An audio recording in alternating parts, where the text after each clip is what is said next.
welcome to another episode of Turn Left. I am your host, Indiana's own Dana Black, coming to you live, yes, all the way live from Black Bro Studios, where we talk about Indiana politics from the left side of things. Okay, I could give y'all a regular old Indiana's own rant, but you know, the only thing I gotta tell y'all now is go vote.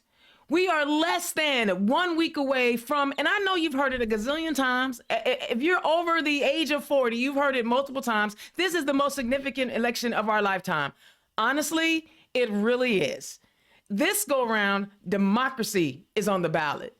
If we don't show up to vote this time, we may not get a chance to vote again, depending on who's in the Secretary of State's office. We may not get a chance to vote again, depending on who we send to Congress. It may not get a chance to vote again if we don't end that supermajority in that state house. And that's why it's so important for all of us to pay attention. Don't be fooled into thinking it can't happen here, because it's already happening. We have way too many election deniers on ballots all over the country, running for executive level offices and in legislative offices. People will be placed in the leadership positions who will be able to throw out your votes and tell you your vote don't matter and it don't count. So if you value this democracy that we are in, and you care about what's happening now and to the future of our country, this election, this midterm election, where there is no president on the ballot, there's no governor in our state on the ballot, is the most significant, because there are harmful entities in our society that want to restrict access to the ballot, to resources, to education, to healthcare, you name it. They want to take away Social Security. Social Security is something that you've been paying into ever since you got your first paycheck. And they want to tell you that you no longer are eligible for it because it's, an entitlement. I don't understand how something is an entitlement that I've been paying into. They don't want to expand Medicare. They want you to choose between your medicine and keeping a roof over your head. They don't care that we don't have enough affordable housing. And affordable housing doesn't mean Section 8. It means if you're making $50,000 a year working at a job, then you should be able to afford a nice home. Affordable housing is not Section 8. I want y'all to understand that. And it's happening everywhere. We want to make sure that our kids are getting a full and thorough understanding of how to think, not what to think or when to think it, but how to think and how to disseminate information versus just regurgitating information for a test. There's a lot at stake, a lot at stake. These school board races, oh my God, they got so many scary folks running for school board, and they don't have to spend a whole lot of money to win those seats. Y'all, we need to be paying attention to what's happening. And Tuesday, come on, y'all. Let's hold on to this democracy. No, our nation is not perfect, and we have a whole host of issues. But I would rather elect people who are actually trying to solve issues, like passing a $35 cap on insulin. That's a real solution. The infrastructure plan, which was passed in this administration, is a real solution. Not a bunch of rhetoric, not a bunch of, as Mayor Lamb says, boogeymen. We don't need boogeyman, because the boogeyman changes every day. One day, the boogeyman is Black Lives Matter. The next day, the boogeyman is the caravan. The next day, the boogeyman is the rainbow team. Come on, y'all. Trans kids are now boogeymen. Trans kids. I want y'all to think about that. Kids. So this election on Tuesday is why it's so important. You need to show up. Go early vote. Go vote on Tuesday. But tonight, I have two of the most amazing elected officials in our state house. We have veterans who are going to give you the insight of what's been going on over the last few years, what's been happening in that special session, things that you may not have been aware of. First up, a first timer to the show.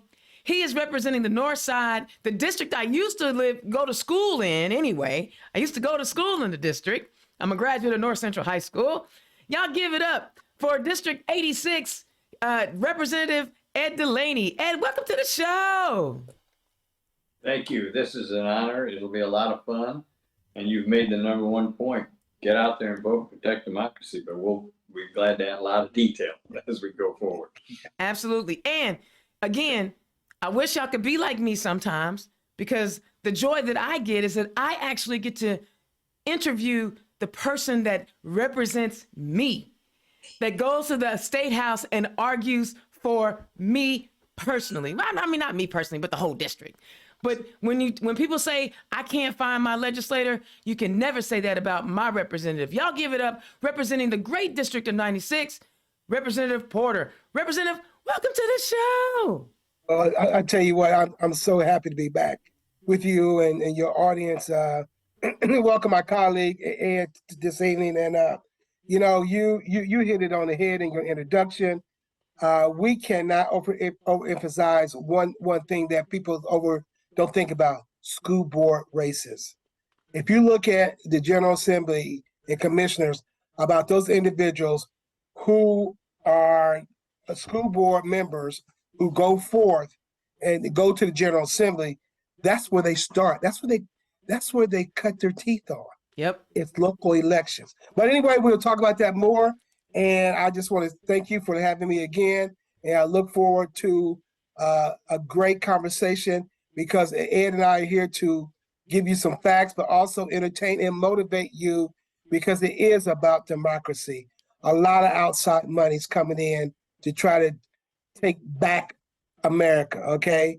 Make America great. No, we want to worry about that, because, you know, the bottom line is this: you know, America is a great place, and it's because of our citizen government. And we want to make sure that people understand that they are the citizens we're talking about. So, you know, Ed, this is your first time on the show. So tell the people who you are and where you come from. Okay. Well, my name is Ed DeLaney. I represent sort of the north central and northwest part of Indianapolis, Marion County. I've been in the legislature since 2008. I rode the Obama love train. That was a great campaign, a great result. He was here repeatedly. That was a lot of fun. Since then, I've been largely tied up with financial issues with Greg on the Ways and Means Committee, and then education. I'm on the Education Committee. I've been on those most of my time there. Those are my primary focuses. I'm a retired lawyer. I had a great time being a lawyer, but it was time to finish that. So I'm very happy at the State House, very involved. And I think the big issue this year is, can we crack the supermajority by getting some more seats? We only need, well, 4 or 5, better 6 to get something done. And the second issue, which to me, in addition to preserving our members, the second issue for the legislature is, can we break through the wall that's at our county line? Can we finally elect somebody from Hamilton, Boone, or Hendricks County? We have 4 good possibilities, and we got to win some of those. If we do, the message is great. So that's for the people from out of this county. For the people in this county, we got to protect our prosecutor. We've got 1 or 2 House seats that are under some challenge that we need to protect. So we need to get people out. And the most curious thing this year is Destiny Wells. Oh, yes. What a message. What a message if we can win a statewide race. And what a message if Diego Morales is our Secretary of State. Yeah, it really is scary, the fact that our governor has basically said, yeah, you know, who cares that he was fired twice from the office he's looking to lead, and that Republican women have accused him of inappropriate behavior. None of those things seem to matter. Remember when there was a time where, you know, we sent our best and brightest, or so we thought, right? Or at least we pretended we were going to send our best and brightest. We know that there were too many people that were excluded from that conversation, but at least we pretended like we were sending the best and brightest. And if you had a scandal like this, you wouldn't make it that far. You would have weeded out, but this guy was not. And remember now, I'm not trying to help the governor, but the governor was booed by the convention delegates that picked Morales. Yeah. Okay. They wanted to stick their finger in the governor's eye because he believed that maybe people should be inoculated against diseases. And so they stuck their finger in the eye by putting this guy Morales in there, which is absolutely remarkable. And every day there's another story about him. But I don't know, it's all up to the turnout issue. Anybody who doesn't vote is, in my view, helping Diego Morales get into office. Absolutely. Absolutely. Representative Porter, the folks know in the community know who you are, but go ahead and tell the people who you are and where you come from. Uh-oh, you're on mute. You're on mute. I apologize. You know, I just started Zooming this morning. But anyway, thank you all. I tell you, I'm an Indianapolis guy. Came up here where you see behind me. This is where I grew up. My mom's in my house on Kenwood Avenue, and went to Shortridge High School, went away to Earlham, came back home, became a community-based organizer in Christopher House for like 10 years. And then I went to work for state government. Just a regular a guy from the hood from 34th Street that could continue to work in his roots across Indianapolis and across House District 96.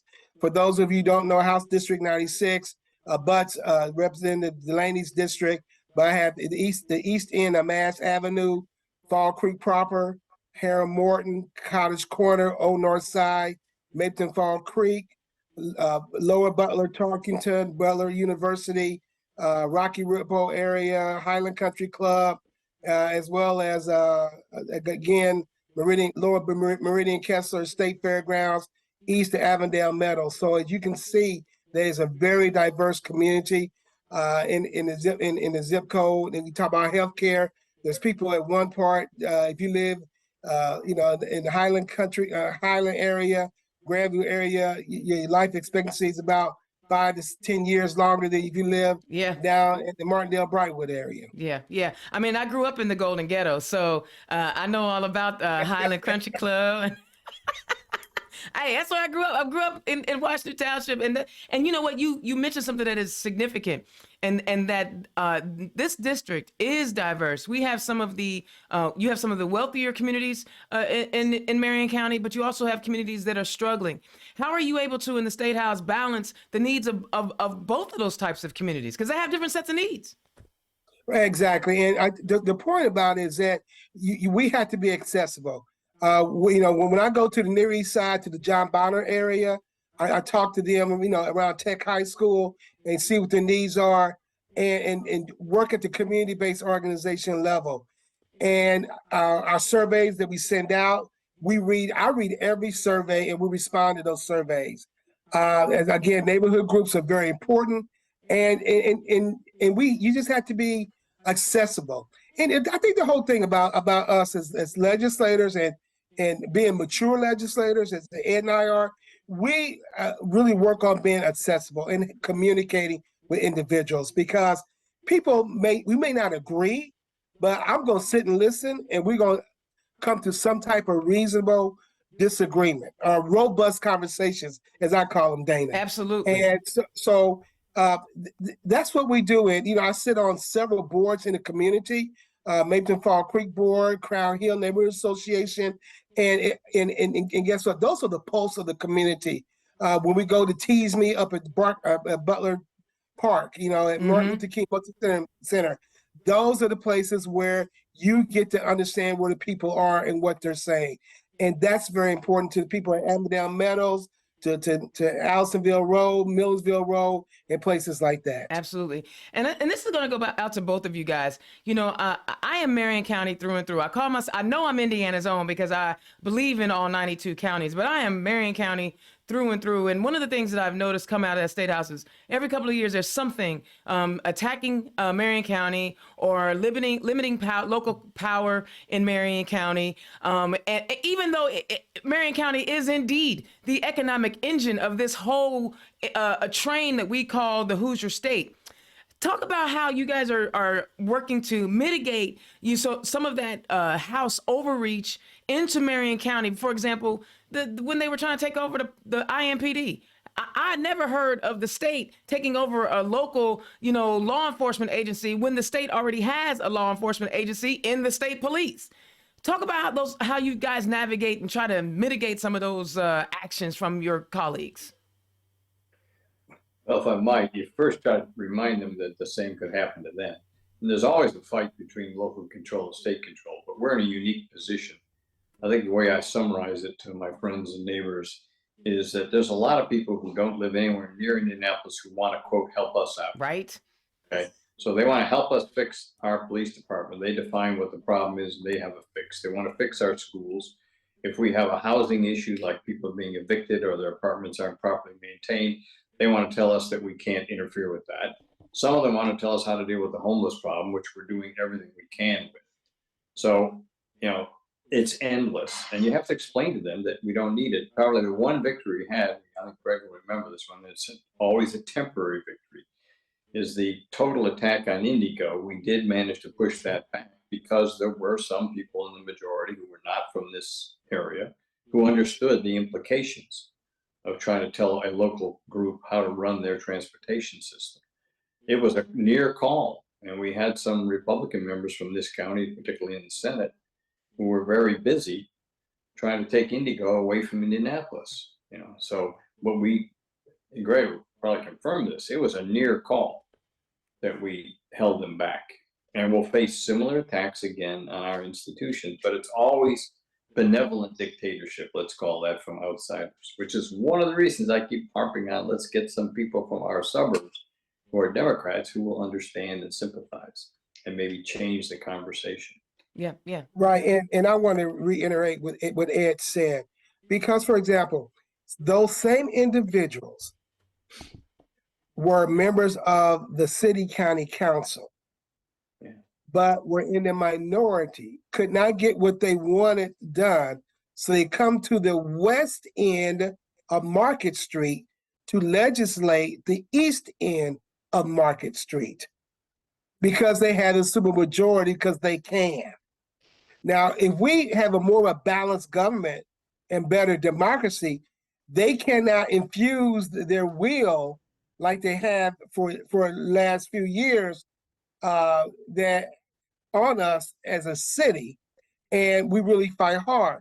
And another thing is that we as a city have done very well, and we get shortchanged because everybody else runs against Marion County.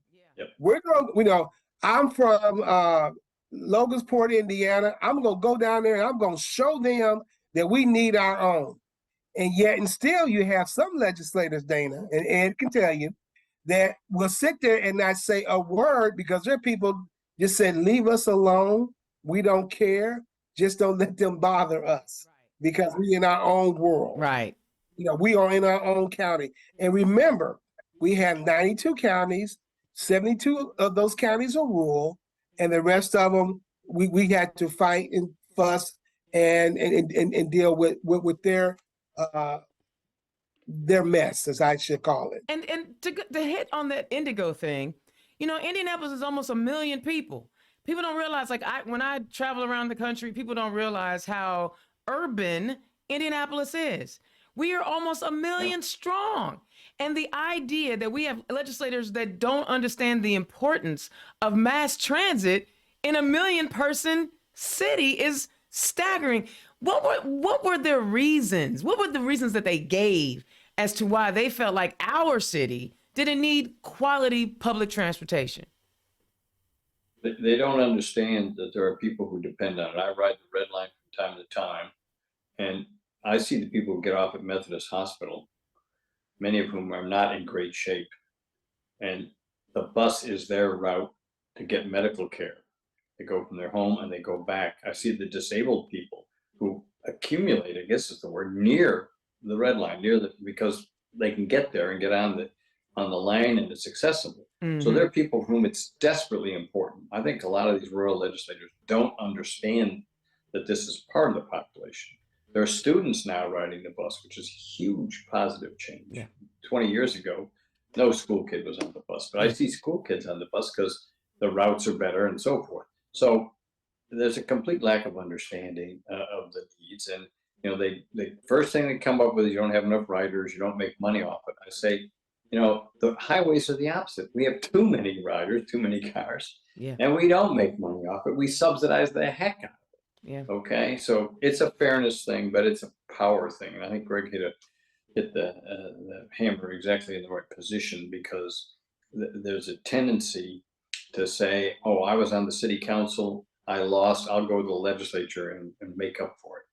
And it wasn't just this county. There's a guy from Monroe County, you'll remember who I'm talking about, who got beat this year. He spent his whole time, he was in the minority on the county council in Monroe County, Bloomington.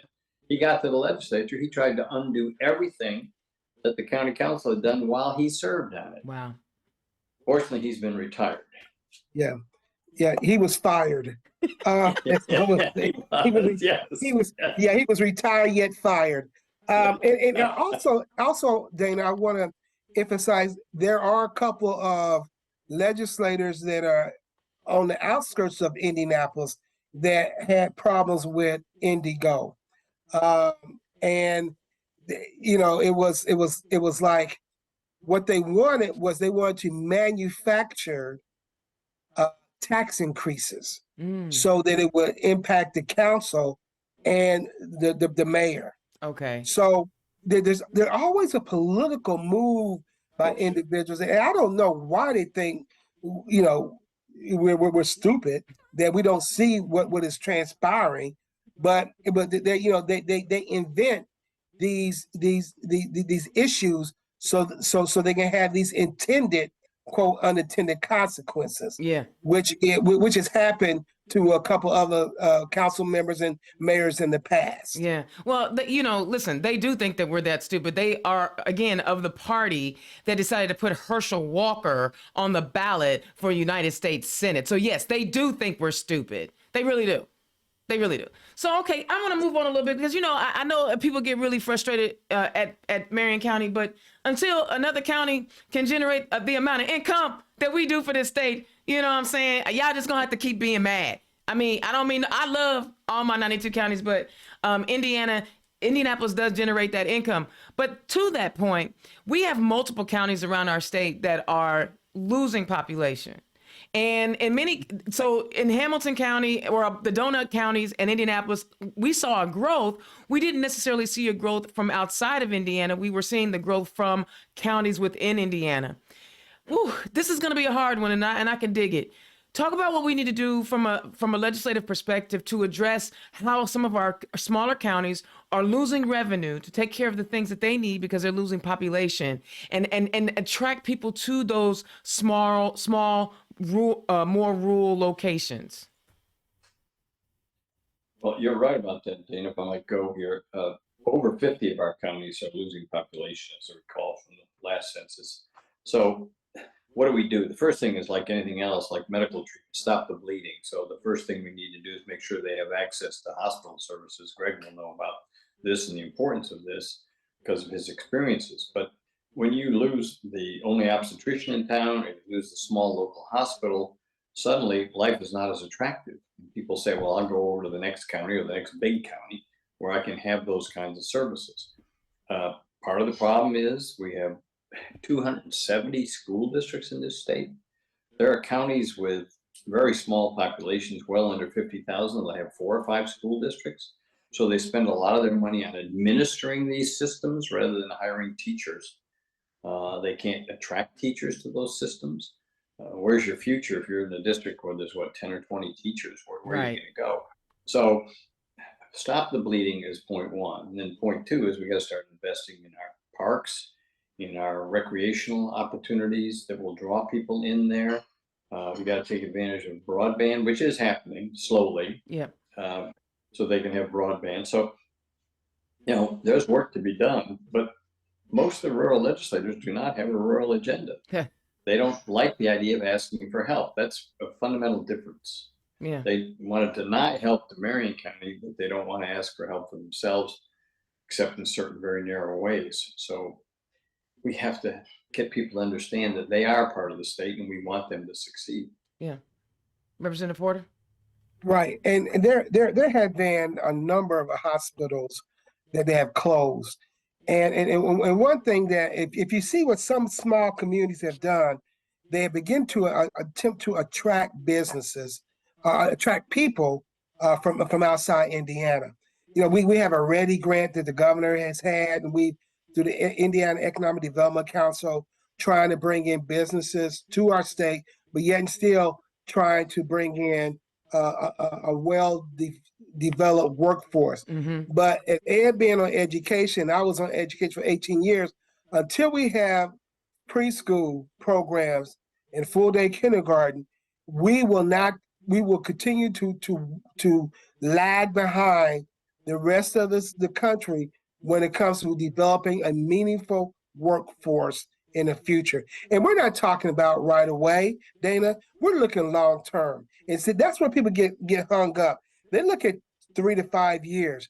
We have to look down the road 10 and 12 years because who would have ever thought Dana, when you were at North Central, that you had the development in Avon and Brownsburg that's occurring right now. Right.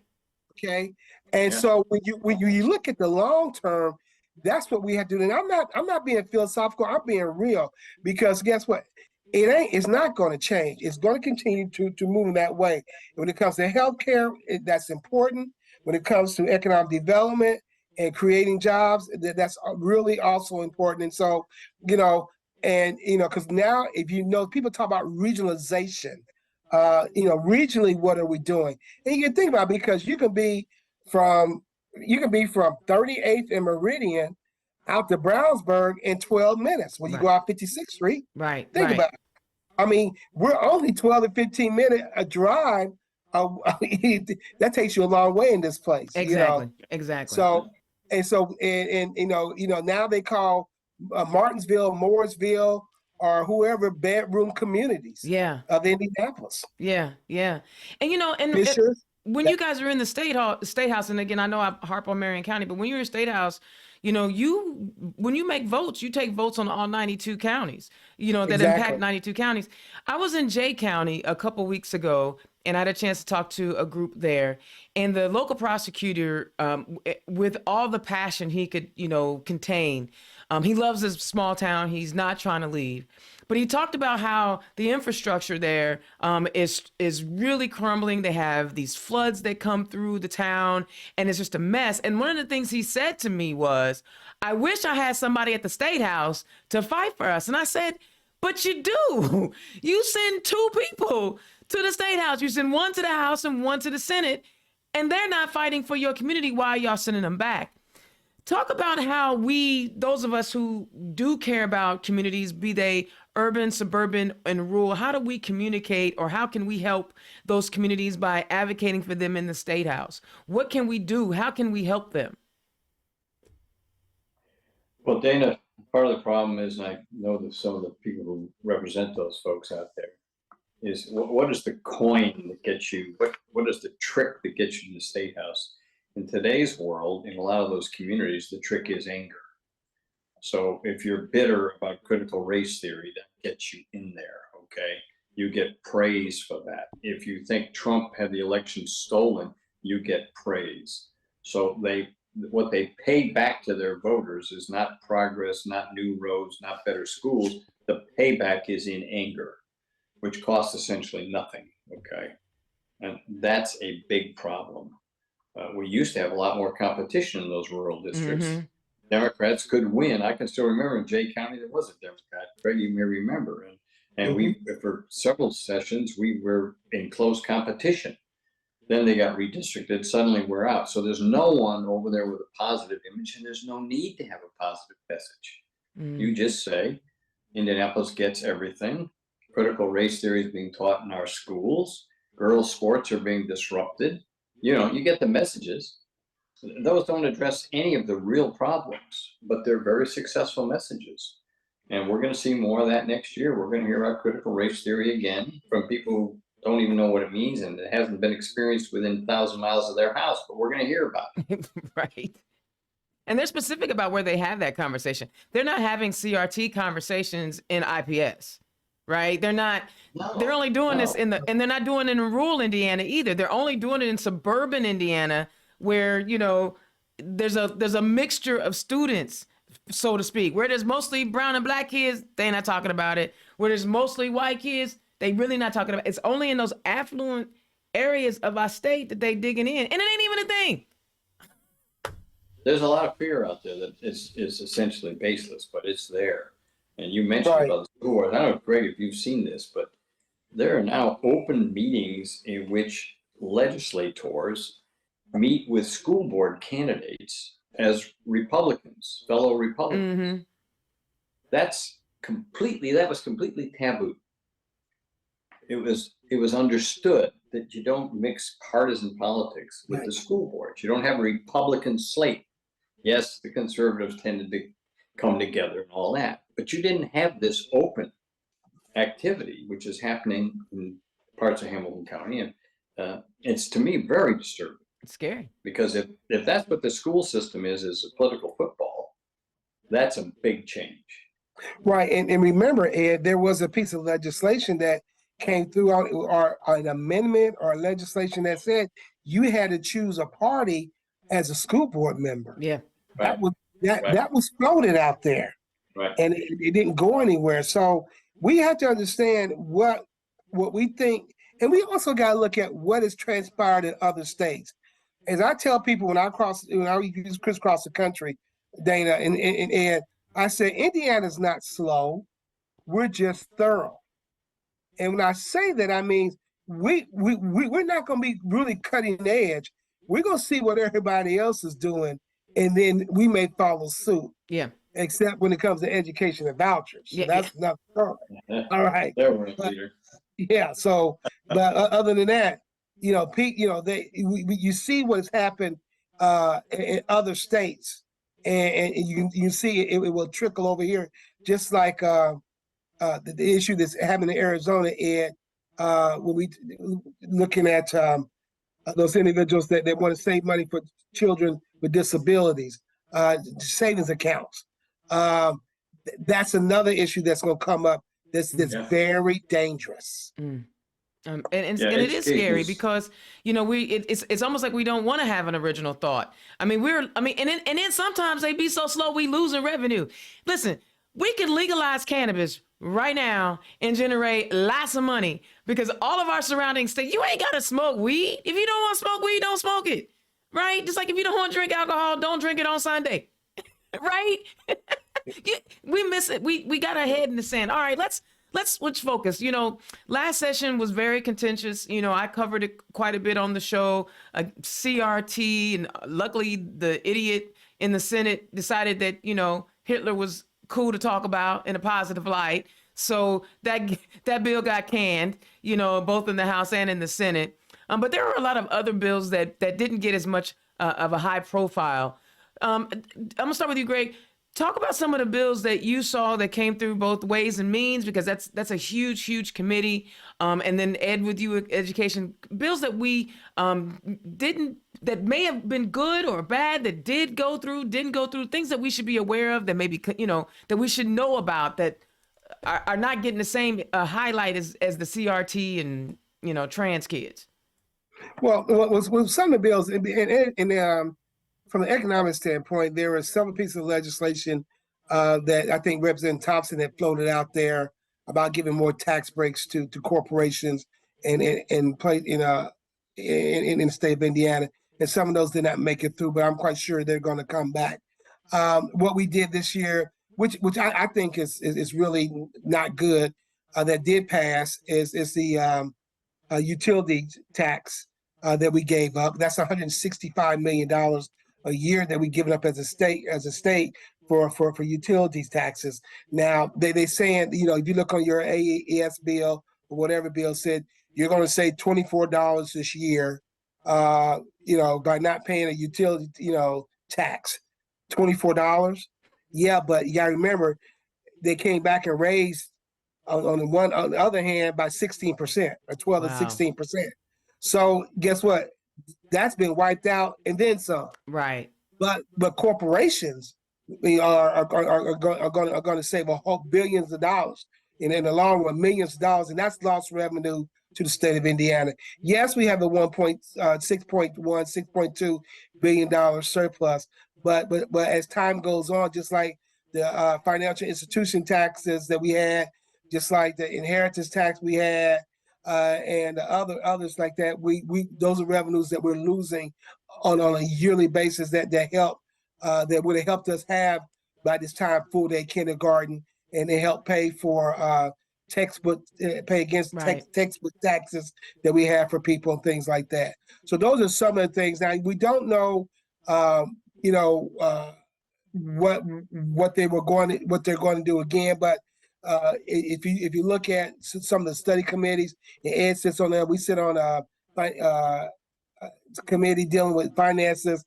We can kind of see that they're going to come in and try to again give more tax breaks to corporations. Okay. That's a standard theme, and it's a difficult theme, and if they label the business as a quote small business, then it's, gets to almost like holy water.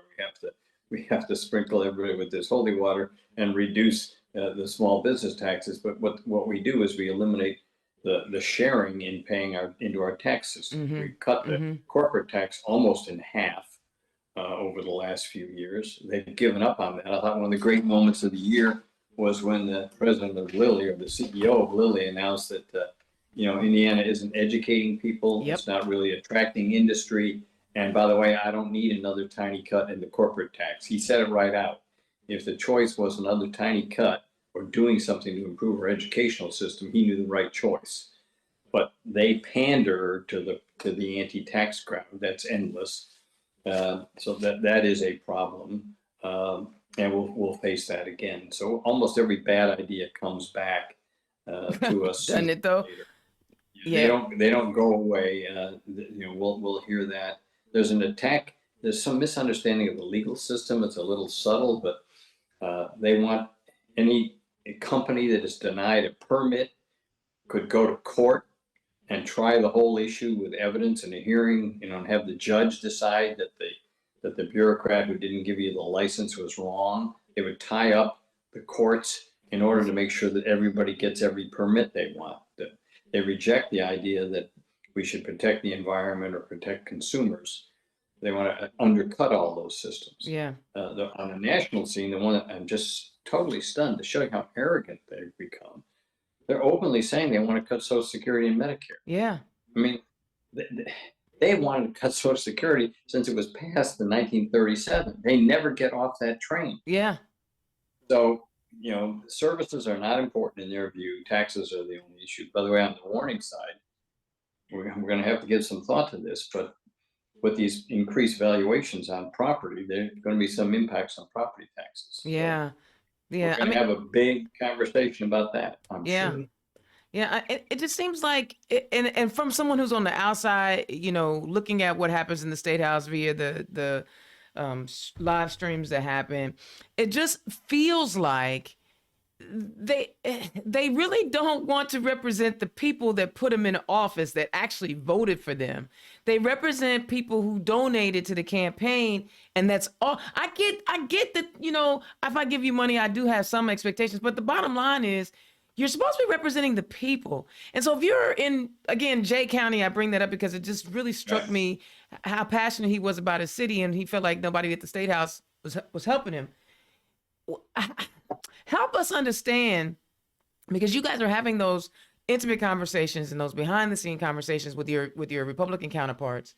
Help us understand how they rationalize these thoughts on, I'm just going to let people flounder. We don't care about Social Security, Medicaid. We don't care about health care. And we don't care. How do they rationalize it? Well, on the democracy front, one of my complaints about the State House, Dana, is that they don't debate much anymore. Greg confirmed this. Oftentimes, if they have a bad idea, we might have 4 or 5 people talk about particular problems with the idea, and they'll have the chairman of the committee get up and say, we support this. That's about the whole speech. And what's going on is they have an internal problem between their hard right faction and their ever smaller moderate faction. They go into this caucus room, they decide which way they're going, and they don't openly debate among themselves, let alone debate with us. So a lot of very important stuff moves without a whole lot of conversation.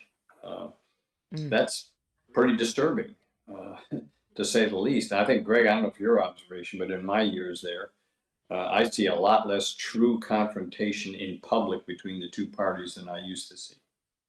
And Ed is right, because case in point, now if you have the supermajority, tell me why you may have a 4-hour caucus, because they're debating everything in secret. And they come out and debate very little in public.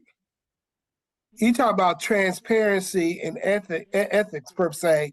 That doesn't happen in the General Assembly like it used to, because you don't have to.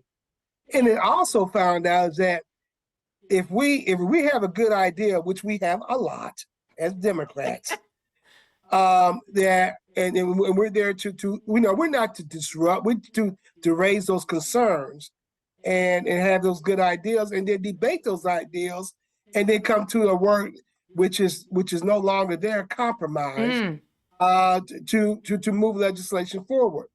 Those individuals that even that caucus who are willing and able to do this are shut down and they're shut out, and now they are retiring out. Wow. Because they don't see no use to being there. Because to them, it's not about the finances, it's about the fundamental ways of democracy and setting policy. And that is being taken away, dismantled, at that level because of the supermajority of who they are. There aren't any debates, and even when you do have them, there's about 25 words they use a lot. Not at this time. It doesn't fit within the agenda. We'll look at that down the road. In other words, the hell with you. We're gonna do what we want to do. Just sit back and relax. And if we are gonna fight, go get you some popcorn and let's and watch the show. And it's crazy because then they introduced some legislation this year that said that school boards had to be open to the public and allow public, but they not doing it. Yeah. Do as I say, not as I do. They did. They're mad at the school boards. They're not mad at themselves. See? They should be mad at themselves. Oh my God. It's frustrating for those of us out here because we know what we want for our state, and it just seems like it's getting pushed to the wayside. Okay, that special session, y'all. I watched it. I watched every minute of it, and some of y'all got text messages from me saying I will help pay for your therapy when this is over with, because that was hard. It was hard to watch, and I know y'all being in the chamber, having to endure just the blatant disregard of women and their experiences. And I know y'all two dudes and y'all not really, but y'all advocate for us, and I heard y'all advocate for us. Talk about what, the special session was supposed to be about, the $150 that we were supposed to get, which they could have done something else with that money.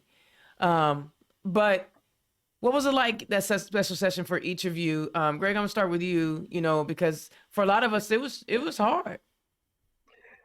Well, Dana and Ed's gonna have a whole lot more to say. I've been around for a while. I've been in government, been a public servant for a while. Those were the worst 2 weeks I ever encountered in my entire political career. And I have been in national leadership, and those 2 weeks were just horrific. I mean, there were times that I knew I was depressed, that I really was depressed, because I just could not understand how certain people could do those things to another human being. Mm-hmm. It was very hard, and they weren't transparent. Like, for example, Senate Bill 1, that whole piece of legislation, Ed would probably talk about two more than, but it's going to cost us millions of dollars in regards to Senate Bill 1 and what we're doing there. But they never talked about it. Remember, they were supposed to start session, was it, Ed, in June or July? Yep. Yeah, and they kept pushing it back. And they kept pushing it back because they kept working on legislation because they was trying to figure out what they had to do. So they had problems within their own GOP network. Right. Okay. And so they got everybody to try to move in the same direction. Not everyone, but a lot of them. And then they just jammed it down people's throat. It was bad. It was, I think there are people that at this point still don't speak to each other because of that. And we're cordial, for the most part. But there are people now that if I never see them for the rest of rest of their days, be quite honest, it would not bother me. I don't wish no ill will on them, but I don't have to have you in any. You don't. I want you in the same atmosphere that I have to breathe. Wow, and that's no way for us to get anything done. You know what I'm saying? I feel that. But like that speaks volumes, because it's like this is a body that's supposed to work in unison to create policy, and that there's so many damaged relationships now. Like, wow, come on, Ed, talk about it, because we gonna Yeah, end I on a think high note, I promise. Greg hit one of the key points, which was they delayed so they could work it out internally. And so we all had to sit around all summer waiting for them to make up their mind. We passed a bill on the abortion issue, which I think almost no witnesses spoke in favor of the bill. Okay. Either from the hard right, it didn't go far enough in prohibiting abortion, and from the moderates and the liberals, it was clear that it went way too far. There was no room for any kind of compromise. We made some attempts. It's a tough area to compromise, but they had made up their mind that they had to send a message. Their problem was that they had preached that they would stop abortion in Indiana if they could. They preached that when they couldn't do anything, when the Supreme Right. Court was active and protected the right for abortion. So they preached this. Then all of a sudden, they got called in to pay. They've been promising this, so they had to pay. So they had cornered themselves. They still fought among themselves. There was at least a little more debate in the Senate than there was in the House. Somehow there seems to be a little bit more flexibility over there for some reason. But it was embarrassing. The only good thing about it, I tell people, is I lost 4 pounds in 4 days at the heart of it, because you just sit there and your anger boils, and you try to fight to keep your focus and to say something intelligent. Well, I thank you guys. I thank you guys so much, because I don't know if I would have been able to maintain decorum, because I know me. I've been in this body 52 years. Ain't no guarantee I'd have been like, dog. All right, let's talk about the future, because that's what election season is about. That's what, we know that, we're sending you two back to the State House. I know y'all running for office, and if y'all like these two candidates, please click on their donation link, because they do run campaigns. And one of the great things about these two fellas, they also help other candidates. So consider that when you're donating to their campaign. All right, let's talk about this upcoming session. You guys are, we feel pretty confident that you guys are going to be reelected back into the House. Talk about what you guys are going to be focused on individually, and if you want to share from a caucus perspective how you plan to address things from a broad perspective. And I'll let you guys just go, because I think talking about the future and giving us hope and inspiration about what we can be is just as important as talking about the clowns that are in there. Why don't you go first, Greg? I'll let you go first, Ed, because I know. All right. I know you. I love it.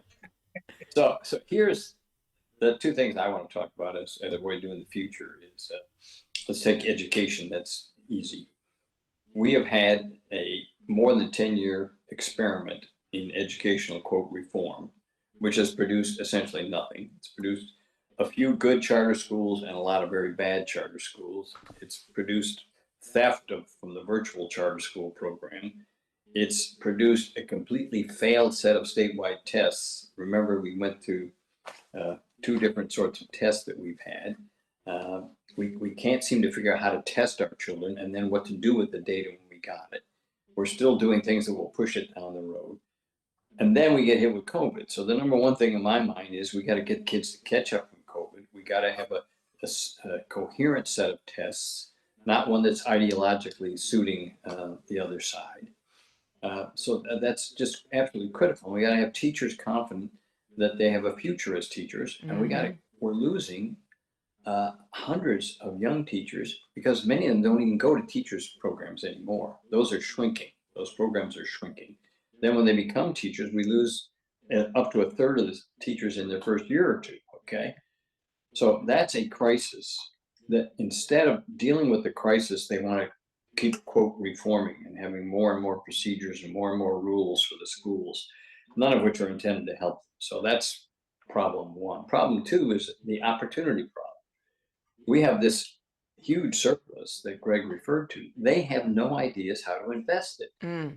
The one that I find easiest and most attractive to me is the federal government wants to give Indiana hundreds of millions of dollars to have a modern passenger rail system that would go from Louisville to Indianapolis, would go from Cincinnati to Indianapolis on up to Chicago, and would have the main station would be at the airport. Just think of that. Right. If people from all over Indiana could take a train to the airport, not have to park, not take the cars off the roads, and the feds want to pay for at least 80% of that, but there's simply no interest because it's an idea. It's new, it's novel. They just don't seem to get it, that we could take advantage of these zones. I think we might make some progress, but I think that's the number one thing. They talk about making the state attractive. All right, let's have more state parks. Let's have passenger rail. Let's lower the tuition at our universities. Instead of bitching about student debt, don't have the debt. But that's what frustrates me more than anything else, is that they have no big ideas. They're just afraid of big ideas. And that's going to be what I'm not going to shut up about. Greg knows I've already been talking.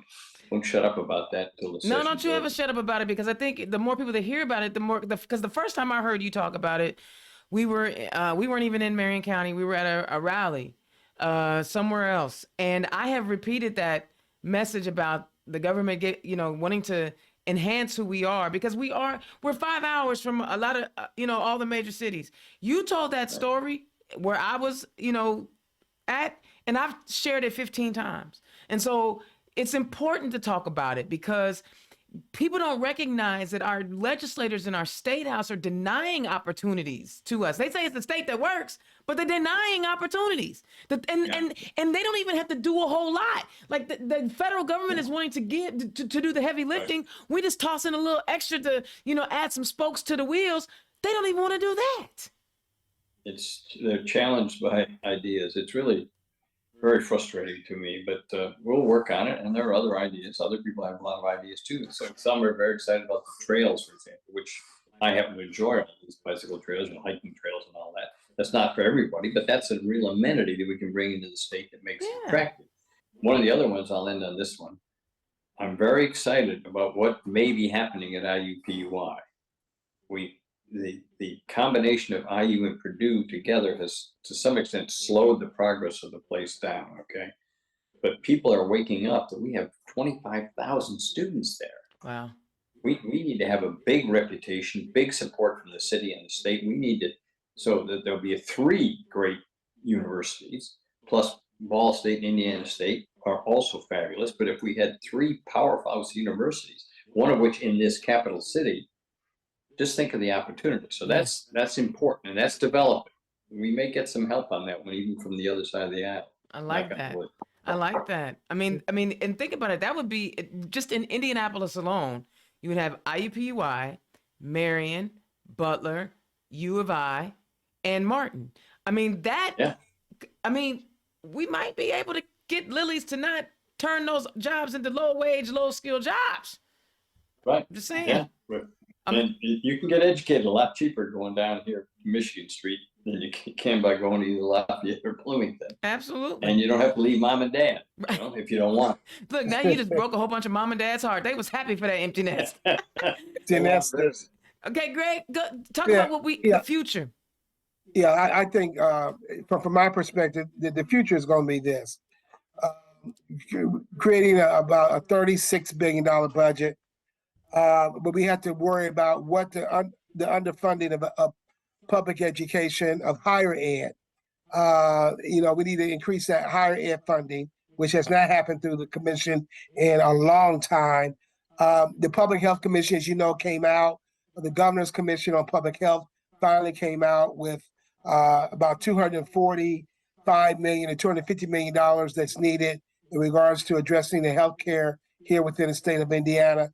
That's going to get funded with Senator, former Senator Luke Kinley and Dr. Box and that whole commission. So that's, you know where that money's going to go. So, I mean, that's the future in regards to healthcare. We still haven't addressed teacher pay. We still playing tiddlywinks with that.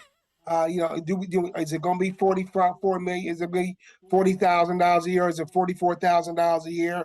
Are we going to go above Mississippi, who has 44,000, and they're paying more? Jeez. We paying here in the state of Indiana. So how are we going to continue to have teachers and retain them and grow our own in Mhm. regards to the teacher shortage that we have within the state?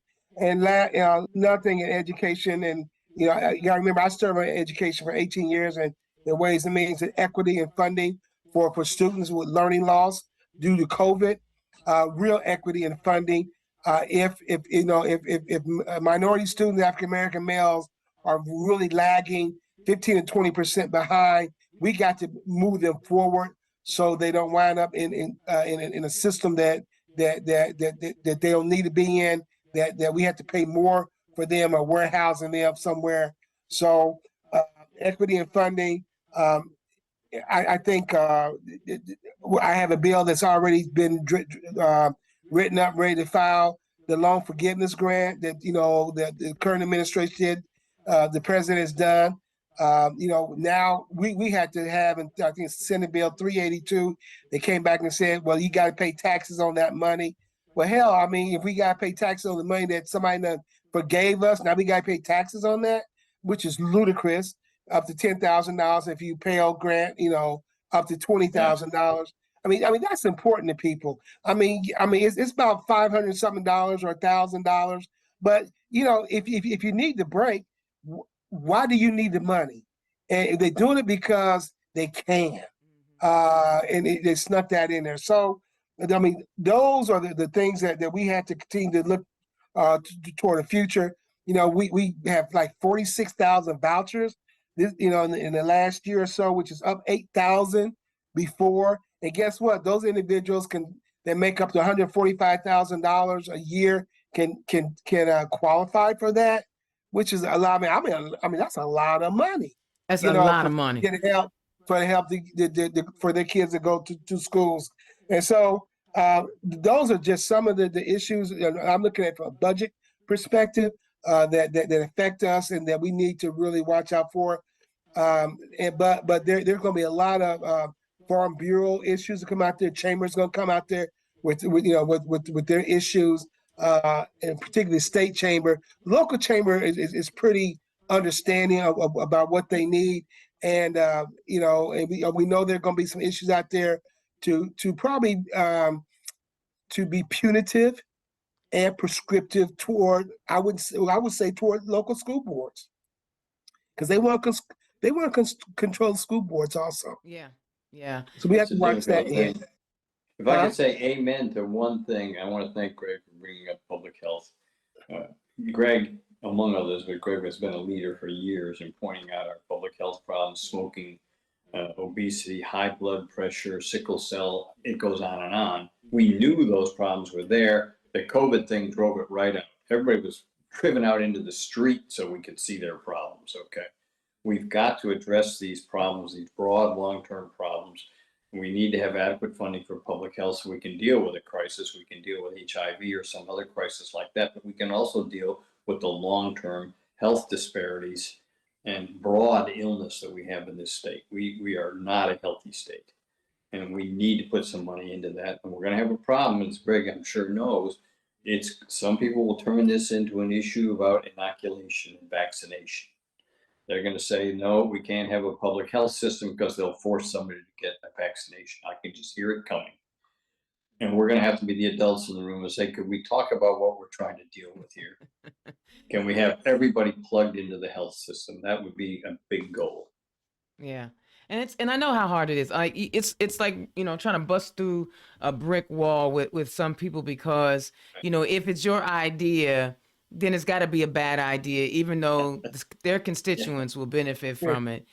We have it's after listening to you guys, and I know this seems a little dark. Normally, I'm, it's a little bit, but you guys are in the trenches, and to hear one of my representative say it was the worst 2 weeks of his public service career, and I know what I saw, right? I know what I watched, and I know what I saw, and here we are at a point where, if we don't turn out the vote like we need to this week, it can be double worse. We can get double what we've been getting.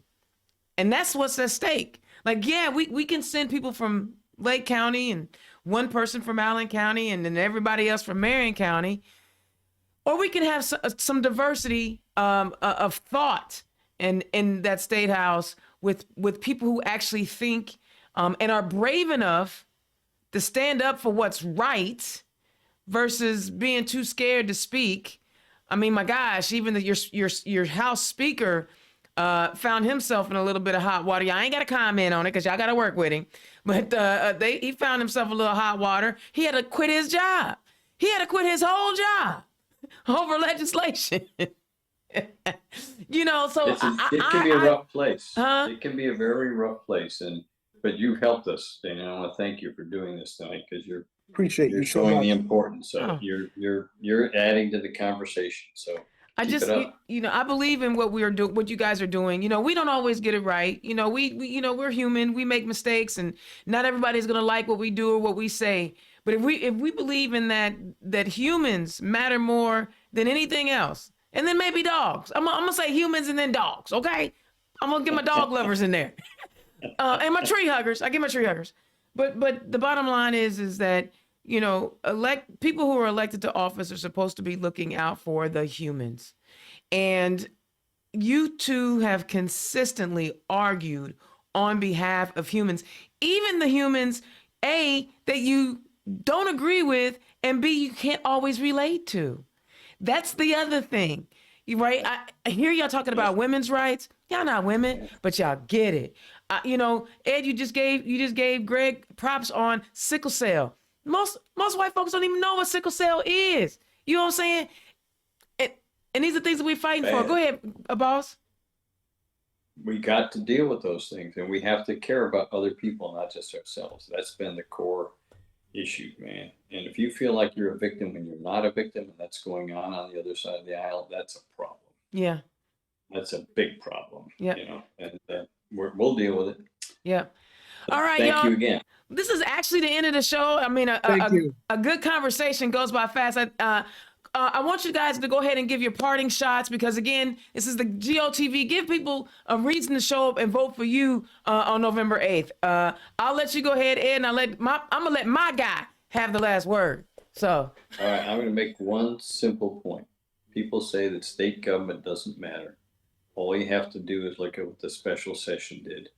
We told half of the people in this state, a little more than half of the people, that we were going to tell them about their family planning and how they could do it. So if you think we don't matter, you don't need to look at any other issue but that one. And you better go to the polls and help yourself and help us. So thank you. Thank you. Representative Porter, you can have the last word tonight.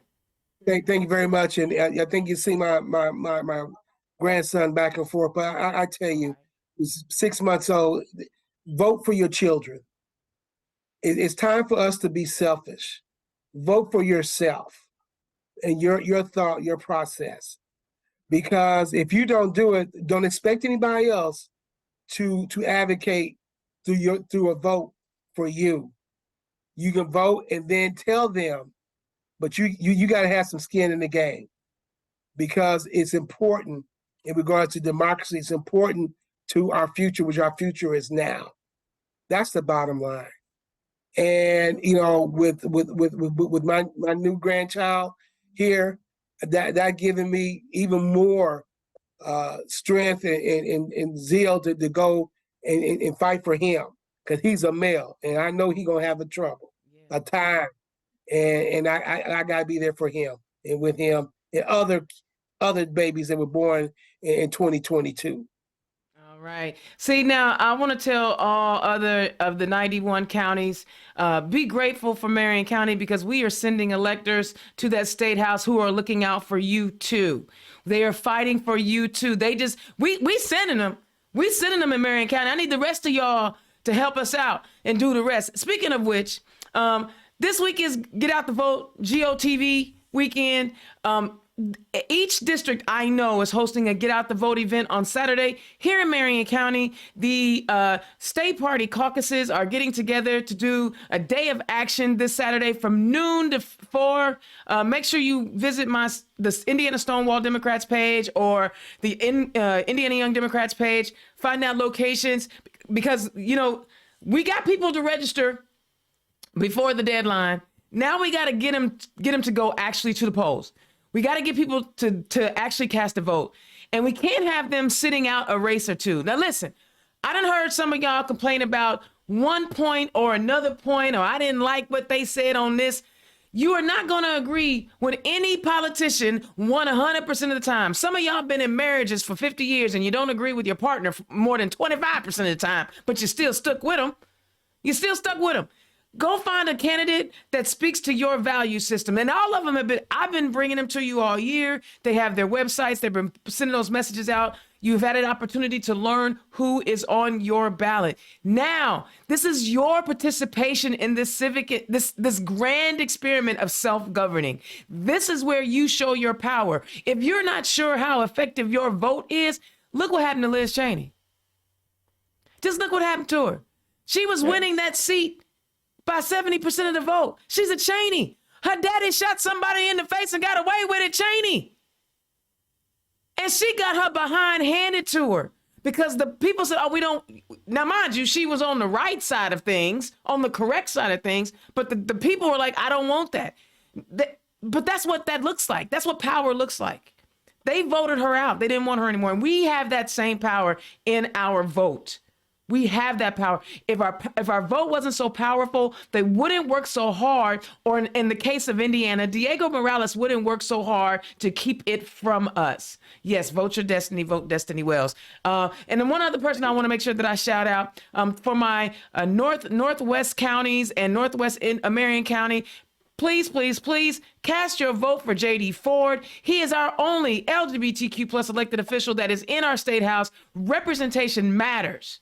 And when they come up with the Don't Say Gay bill in Indiana, because we already know it's being crafted, we need somebody in there that they can look at in the eye and go, yeah, I want to deny you equal access. I want to deny your existence. So please send Senator Ford back. We need him. One day we're going to have some more gay folk on the ballot and, we can get some more representation. But this is what it's about. It's about our democracy and how we live. You may not think it's touching you, but it's touching you every day. I want to thank my guests tonight, Representative Ed DeLaney, Representative Greg Porter, distinguished gentlemen of our Indiana State House who serve honorably and with grace when they are being attacked maliciously. I want to thank you so very much. And everybody, go out and vote. Thank you so much. I'll be back next week with a wrap-up show of the election. We'll talk about the results. Be sure to tune in on Tuesday night at the virtual watch party with Miguel Hampton, Deb Chubb, and my man, Mark Gavart. We're going to host a live event all night long. You guys can participate, chat with us, all that good stuff. Let's watch the returns together. We're going to watch those returns. We're going to lift up those who didn't win their elections, and we're going to celebrate those that did, all right? Indiana's own Dana Black, turn left. I'll holler at y'all next week. Peace.